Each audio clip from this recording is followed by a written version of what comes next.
When I was a child, I lived with my father in a small house at the edge of the village. My mother had left when I was very young. I didn't remember her voice or her face. My father never talked about her. Whenever I asked, he would simply say, "She is gone." That was all. So I stopped asking. My father was a quiet man. He worked as a mechanic. Every day, he fixed cars in a small garage near our home. He came home tired, ate dinner in silence, and went to sleep early. I often stayed alone in my room. I read books or looked at the river near our house. The water was always slow and peaceful. I liked that. At school, I had no friends. I was quiet. I did my work and left as soon as the bell rang. The other students laughed, talked, and played. But I stayed alone. Some kids tried to talk to me, but I didn't trust anyone. My father once told me, "People always leave," and I believed him. I grew up thinking love was not real. Friendship was a game. People came and went. So I focused on work and study. That was my life. Years passed. I finished school and began helping my father at the garage. Life was simple and quiet. Each day felt the same. I didn't feel happy, but I wasn't sad either. I just lived. Then, one morning, everything changed. It was a normal day. The sky was clear. Birds sang. I was under a car, fixing something, when I heard a soft voice. "Excuse me. Can you help me?" I rolled out from under the car. A young woman was standing there. She looked worried. My car stopped near the market. She said, "Someone said this garage is good." I stood up, wiped my hands, and nodded. "I'll take a look." We walked to her car. It was a small, old car. I opened the hood and checked the engine. She stood nearby, watching. I didn't talk much. I fixed the problem, handed her the keys, and turned to leave. "Thank you," she said with a smile. "Do you always fix cars so fast?" I looked at her and nodded. "It's my job." She laughed lightly. "You don't talk much, do you?" I didn't answer. She thanked me again and left. I thought that was the end. But the next day, she came again. This time, her car was fine. "Do you mind if I just watch?" she asked. I like learning new things. I didn't know what to say. I looked at my father. He shrugged. "Let her be," he said. So she stayed. Every day after that, she came. Sometimes she brought coffee. Sometimes she just sat and watched. Her name was Sarah. Sarah talked to my father a lot. He liked her. He smiled more when she was around. I didn't talk to her much, but I listened. Her voice was soft. She never asked personal questions. She never made fun of me.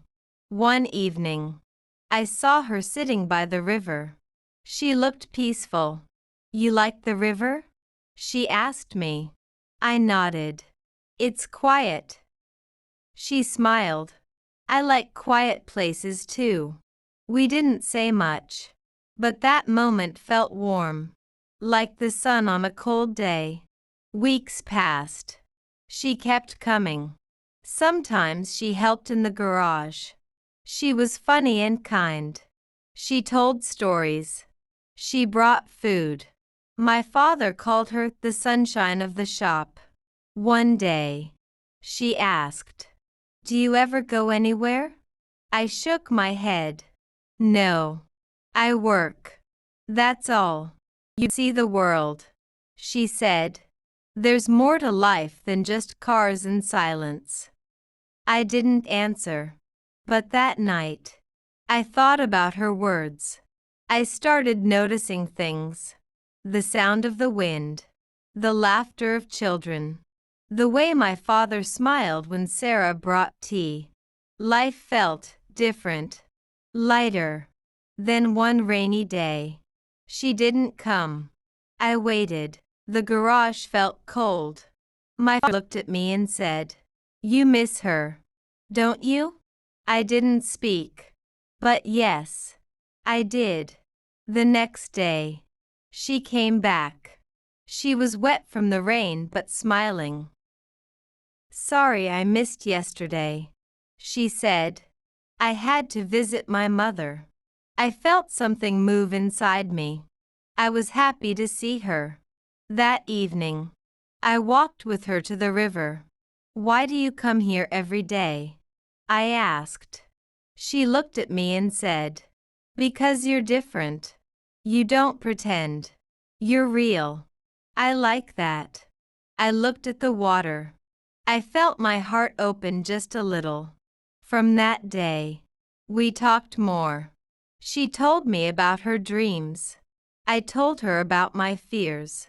One day, she said, "You should smile more.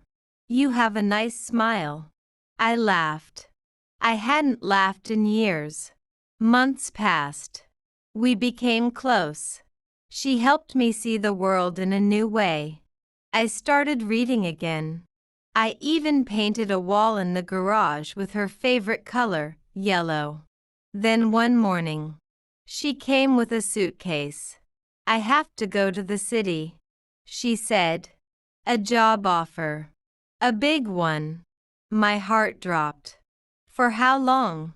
I asked. "I don't know," she said quietly. "Maybe a year." I nodded. "Okay." She looked at me.